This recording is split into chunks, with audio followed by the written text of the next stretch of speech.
Every student is unique. Every student learns differently, and every student matters. This is Idea Exchange, the Future of K-12 Education series, brought to you by McMillan Paston Smith Architecture. Welcome to our Future of K-12 Education special three-part series with a focus on truly creating innovative environments for students today. This is part 2 of the Continuum special. In this episode, I had the opportunity to sit down with 2 higher education leaders to discuss the college and university partnership that makes the Continuum so unique. We hope this wonderful model can be replicated in other underserved regions. Check it out. With us today is Ed Bethea. Mr. Bethea began working at Florence-Darlington Technical College in 1989. He was named interim president in March 2018 and has served as interim president in that role until October 2021. He's now the special assistant to the president at Florence-Darlington Technical College. Through the years, he has chaired numerous college initiatives and was chosen as Administrator of the Year in 2001. In addition, he has occasionally served as instructor and taught English literature and composition courses for the university. He holds a Bachelor of Science degree with a double major in Business Administration and English from Francis Marion University. He also has a Master of Arts degree in English from Wake Forest University.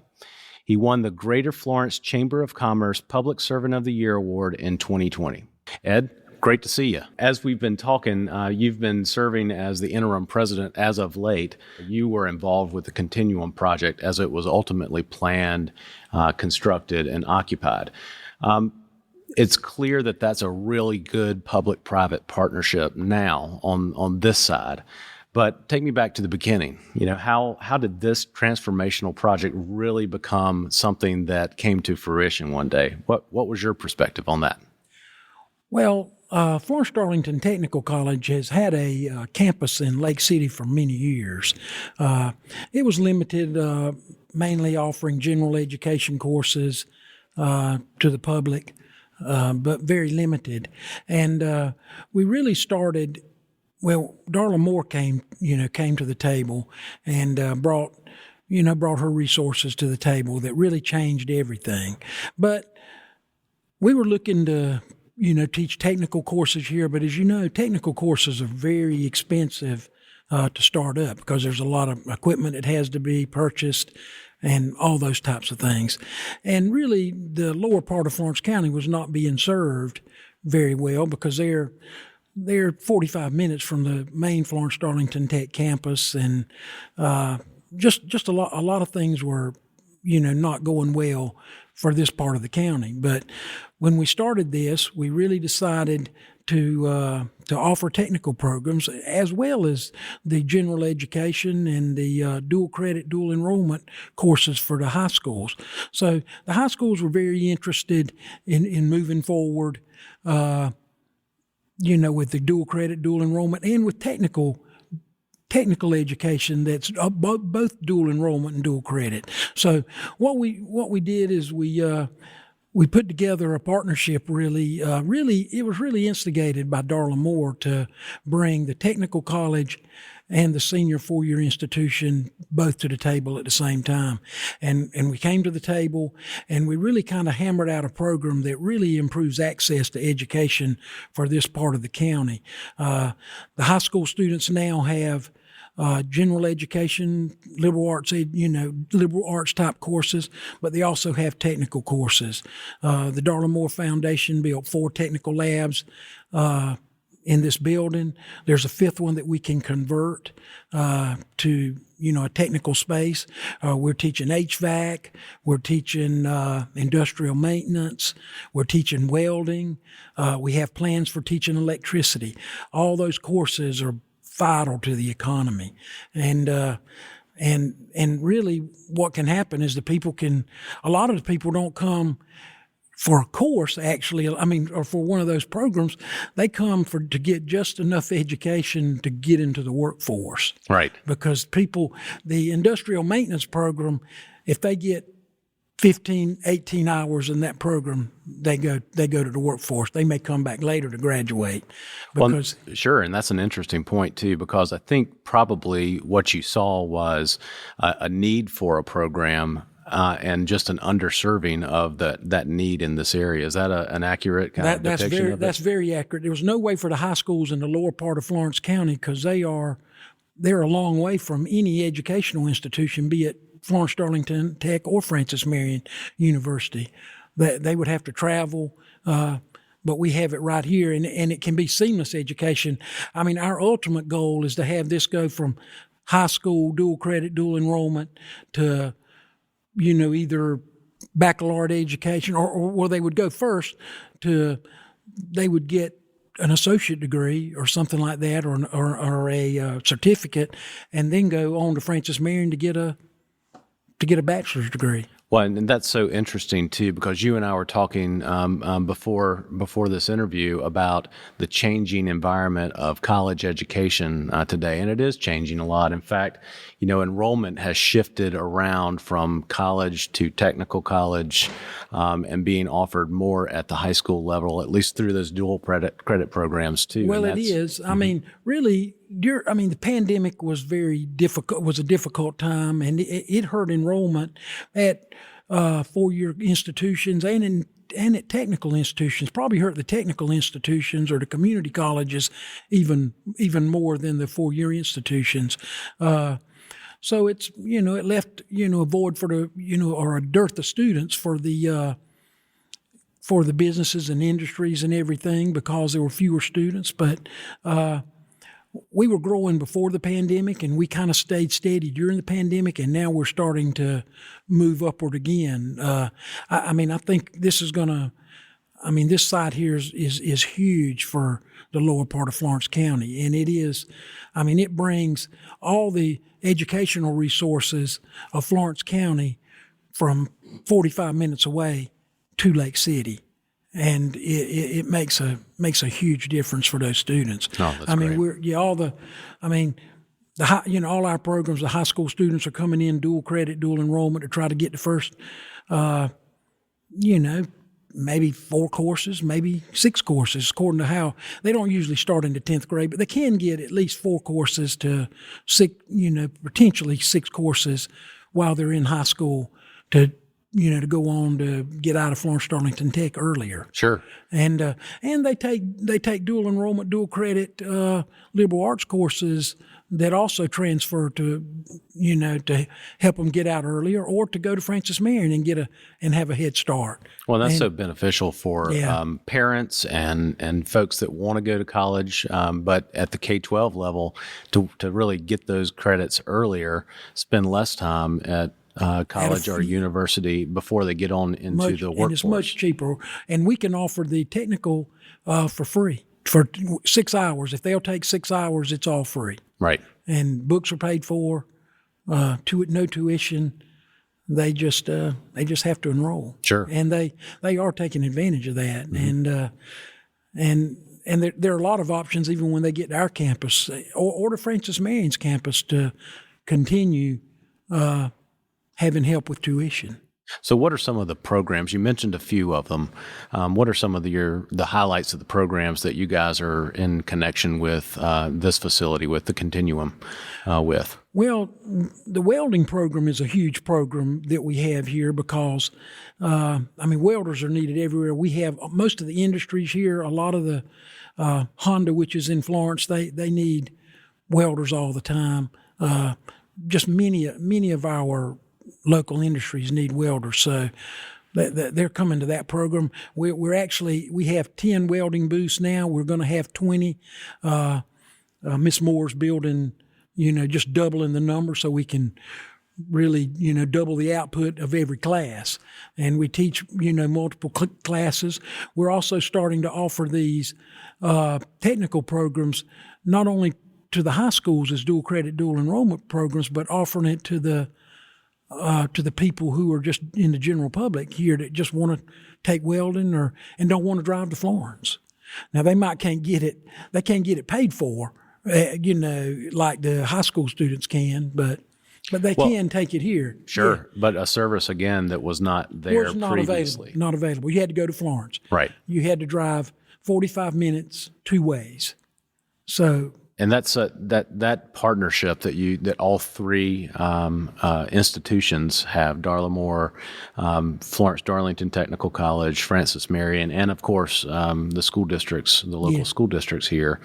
That's kind of unique, right? And I'm sure you're seeing the benefits of that from a enrollment standpoint as well. Well, I think it's helping all of us. Well, it's helping the two higher ed institutions. Certainly, but we wouldn't have been able to do it without Mrs. Moore and, her resources here to put something like this together. She spearheaded it from the beginning, but Dr. Carter and myself, we got along real well and made sure, I think, that we were going to cooperate and have something good for everybody. Right. And make sure that it worked. And it has worked. And it's helping his enrollment. It's helping my enrollment. And that's part of the goal. But part of the goal is to create people that are workforce ready. Mm-hmm. So when you're thinking about, is this something that education is moving towards, this more partnership model?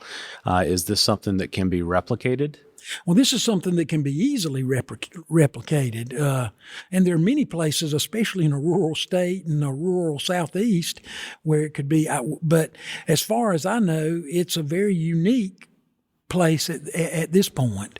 But it's something that can be replicated that really improves access to education immensely. That's why we're so proud of it, is just because it is so unique, and you guys have such a wonderful working relationship together. And it's turned out to have some outcomes that maybe were anticipated, but really expected. Well, we didn't know in the very beginning. A partnership between a technical college and a four-year institution is rare, and I think, from what I've seen. And it does exist, but it has existed here to the mutual benefit of both institutions and to the high schools and to the Darla Moore Foundation. Because they've received a lot of kudos for what they've developed here. Sure. And are been a huge part of. That's great. But we have been cooperative from day one. I think that's important. If everybody can't have everything they want, but we all have enough of what we offer uniquely that we can have our cake and eat it too. Sure. And it benefits everybody. Right. So it's I think it's probably the wave of the future. But it's going to take a while to catch on. Well, that's great. Being on the leading edge of that wave is in a good position, and you certainly have a good facility here. Oh, as a result. It's absolutely beautiful. That's great. Yeah. Well, tell us a little bit more about Florence-Darlington Tech. Well, Florence-Darlington Tech is one of the 16 technical institutes in South Carolina that are state supported. We have a service area of Florence-Darlington and Marion counties. We service anywhere from 3,000 to 4,000 students a year. We also do workforce development training, which is a huge part of our work. It doesn't lead to a degree. It usually leads to some kind of continuing education certification.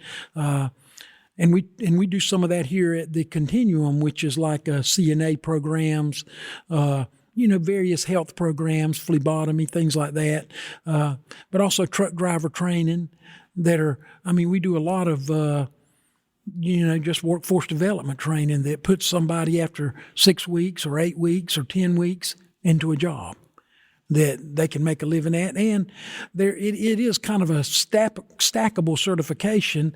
They can take that to move on to something else to improve their lot in life. Well, we all know that we need more and more of those folks in our communities. Yeah. And these kind of institutions, that partnership with those institutions really helps us to get the workforce that we need, no matter what their age. Yeah, really. And you're right. And one of the things, is the pandemic's kind of is coming hopefully to a close here, we hope, that I've noticed is people really are in need of skilled workforce. They're calling all the time, asking for workers, asking for people to be trained.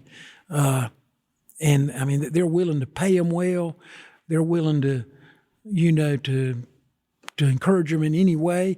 A lot of times even giving them scholarships. So, but it's something that everybody needs right now. I mean, and it's the only way the economy is going to work. Right. If we don't have these people, pushed into the communities. Sure. What's next? What are you thinking about next? Well, personally, I don't see how it's going to happen in the short term, but it probably, maybe I do see how it's going to happen in the short term.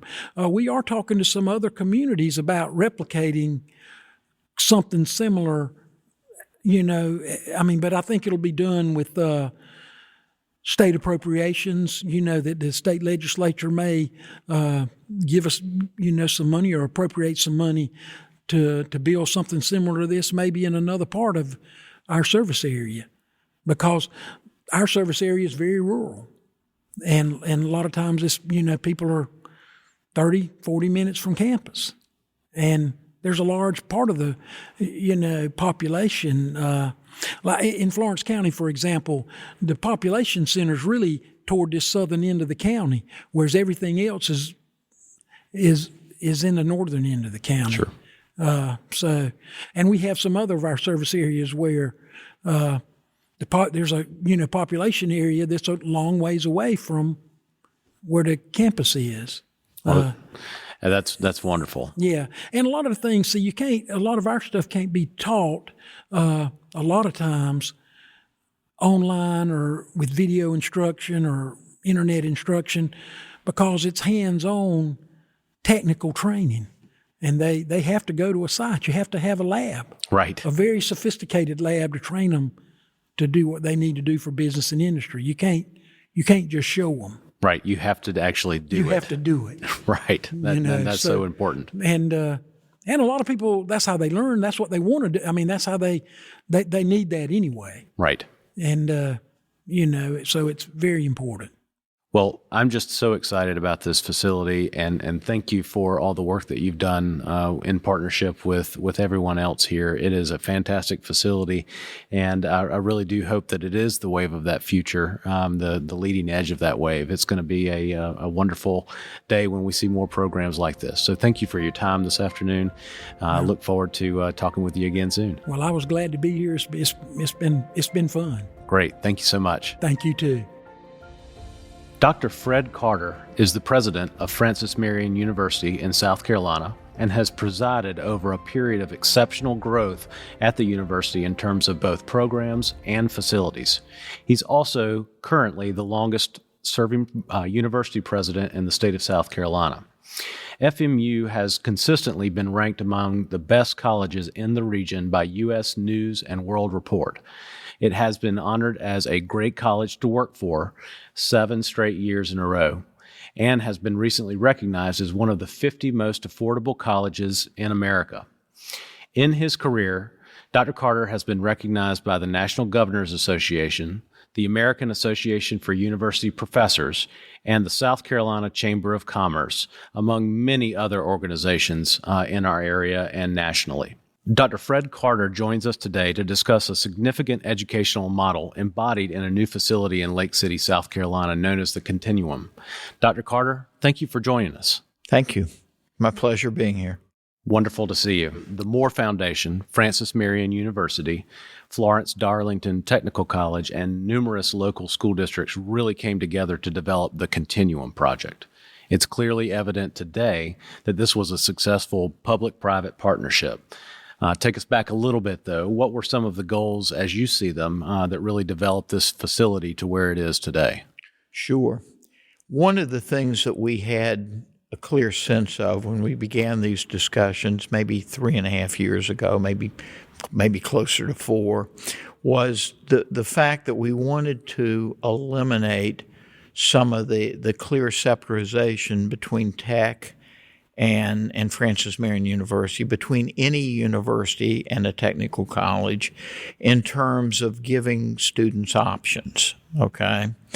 we wanted to provide the basis by which we truly establish, forgive me for this, a real continuum. So that a young man or woman who wanted a quality education could come to one place, and the institutions participating in offering that education could help that student sort out those choices collaboratively. And I think we were able to achieve that here. I'll give you a good example. So a young man believes that he wants, or young woman believes they want to go into engineering technology because they've had the opportunity to work with folks who have been involved in engineering technology. So they come here and they take a course or two related to engineering technology. But then it strikes them one day that, right across the hall or down the hall, they're offering an Introduction to Engineering course. Maybe I'll take that course too, just to compare the distinction between what an engineering technology employee does and what an industrial engineer or mechanical engineer does. So it gives them that opportunity to look at different types of career patterns, with both schools working together to try to define the better choice for the student. Sure. Yeah. It sounds a lot more ownership of their educational path as well in that same kind of context. I've been fortunate. The technical college president here, Ed Bethea, is a good, dear friend. We agreed early on with Darla Moore and the foundation people that we would leave the proprietary interests at the door, that what we would try to focus on here is the best career choice, the best path forward for the student. I know that sounds Pollyannish. I know that's immediately suspect coming from a university president, but it happens to be true here. And that's one of the primary rules that we follow here. The student's interest is paramount. Well, and it doesn't happen very often in that way, too. So I really appreciate that. That makes this place really singular and unique, especially in this region of South Carolina. It does. It also allows us to attend to one of our principal constituencies here, first-generation college students. Right. Unlike other folks who might be able to go to their mom and dad and say, explain this college stuff to me. First-generation college students have to figure a fair amount of that out on their own. I was a first-generation college student. I had no idea when I got to college. 40% of my campus is first-generation college. So this is the place, or one of the places, where you can come if you know nothing about college, and you can wander around and get those questions answered, hopefully without wasting a lot of credit hours in courses that you're not likely to apply to those things you want to do later in life. Sure. And are you seeing students here really matriculate? We are. Okay. Yeah. We're seeing that, tech's seeing that. Sure. Okay. No great surprise. There's where the proprietary interests come back in. If we get it right here, okay, it advantages both of our institutions with these kids matriculating on into our institutions when they leave here. So take us back just a little bit and maybe explain a little bit more about maybe Francis Marion University as an organization too. Sure. It's more than just the Continuum and the great things that are happening here. Tell us a little bit about your We're the university. state university that's located in the PD region of South Carolina. We're one of 10 state universities across the state. Our university happens to be the youngest. We were founded in 1970. We spent about the first 15 years of our lives as a classic liberal arts institution. In the 80s, we developed schools of education and business, obviously, to address those needs within the broader region, the state of South Carolina. In beginning about 2000, we began developing a comprehensive array of health science programs, ranging from a Bachelor of Science in Nursing, nurse practitioner program, nurse educator, a doctorate in nursing practice, a speech pathology program, health administration. In the the 2010s, we began developing essentially environmental courses, ecology courses. We began developing health physics and engineering courses. So this liberal arts college that began in the 1970s, just like hundreds of liberal arts colleges across the country, has kind of grown into a more comprehensive, more complex university that offers a range of programs in a variety of areas, mostly in response to the demands of employers and residents in the regions of the state that we serve. And that was what I was going to ask you. Is that really how you're seeing what's drawing your students, is what the demand out there in the economy is? No question. And certainly the development of those health science courses and engineering, health physics, all came at the requests of industries around the state that we need additional people in these areas, and we think your university is the place that can then cultivate these specialties and these capabilities. That's great. And I think you're getting lots of accolades for that. I mean, I know this year, U.S. News World Report recognized Francis Marion University as one of the top universities, schools in the South. It ranked it for its high value and affordability first, and as a top performer for social mobility, which is an interesting kind of topic for us. I'd love to ask you about that too. Sure. How's the Continuum as the project added to the university's mission and vision on the broader advancement of education here in the region? Twofold. Sure. With regard to responding to that. One is that we've always addressed the counties across this region, okay? And the PD region in South Carolina extends really from the North Carolina line really down through Clarendon County, Williamsburg County, across to Lee County and the like. Of course, the Continuum is focusing on high school students that come from essentially those same areas, certainly the southern part of that service area. So we're reinforcing our outreach to our traditional service area base, but we're cutting more now into those high school populations with regard to dual credit courses. We've always offered dual credit courses to the districts in Florence, Marion, those right around us. Now this gives us the capability of actually offering dual credit courses through the Continuum to a range of other counties that are further away geographically. And that's been terrific for us. The second thing, of course, it does is it allows us to address the single largest encumbrance that this area has, and that's poverty. The PD region is certainly one of the most impoverished areas along the eastern seaboard. It's impoverished largely because it's been fed by textile industries from decade to decade. They've disappeared. We essentially have 2 or 3 generations that have not had much financial and economic activity within their jurisdictions, so their tax bases have diminished. The tax bases that would sustain good K through 12 educational systems. So the Continuum is able not to completely be a surrogate for those problems, but at least give those kids better choices relative to the kinds of education that will allow them to get great jobs and pursue great lives.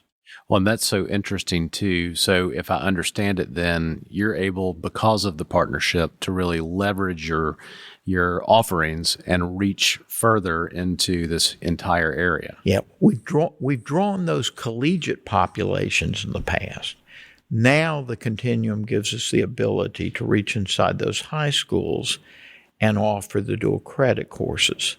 And in school districts, some school districts that never had the opportunity for those dual credit courses before. That's great. And are you seeing the results of that in your enrollment as well? We are. But it's not just a collective thing. It's an individual thing. I want to go back to the first generation college student thing for a second, okay? So it's not just no real definitive source for a kid like that to go. and seek the kind of counseling or advice, it's always that question in their mind that, sure, I do okay at so-and-so high school, but do I really have the capability to do college courses? I mean, after all, no one in my family has ever gone to college. The Continuum gives them the opportunity to take real college courses taught by real college faculty. Let me stop there for a second. The men and women teaching the courses here are not adjuncts. They're not high school teachers with masters that we're hiring part-time. These are college faculty that come from our main campus to teach these courses. Ditto with the technical college. These are master faculty from Tech that are coming here with the skill set where they've taught at Tech for decades to teach welding and many of the other areas that are taught here. These are real faculty. So you get through this process and you essentially earn an A in a course or a B plus in a course, and you think to yourself, man, I can do this. And I can apply this course any place that I go because it's a real collegiate course. Right. Well, and I think that leads into a little bit more about the U.S. News and Report ranking too, because it mentions social mobility, and I think it's probably social mobility and economic mobility too for this region. Could you tell us a little bit about your thoughts on that? I can go on and on. Sure. I could take the rest of the day talking about the social mobility part. So it's not just the education part. It's so when I first went to college, and I grew up in a mobile home, so this was an enormous step forward for me. My parents saved, and they just came to the conclusion, man, you've got to be the first to go. Okay, so what do you think my biggest concerns going into college for the first week was? Do you have any idea? Anybody have any idea? I mean, it would be, where do I go? First who do I see? What do I wear? What do college kids wear? Do they wear a coat and tie every day? Because after all, this is college. Okay? The second concern really occurred at the end of the first week when a group of us were asked to have to attend a dinner that was hosted by one of the vice presidents, Student Life. I forget which one. That was 50 years ago. I forget which one. But I go to somebody on my floor who I think is fairly affluent, and I said, I don't understand the silverware stuff. I don't want to embarrass myself. I don't know. I have no idea how to do this. And he says, look, it's very simple. Work from the outside in, okay? Something that everybody knows by the time they're 30, 35. But those are the issues when you grow up in that kind of rural background.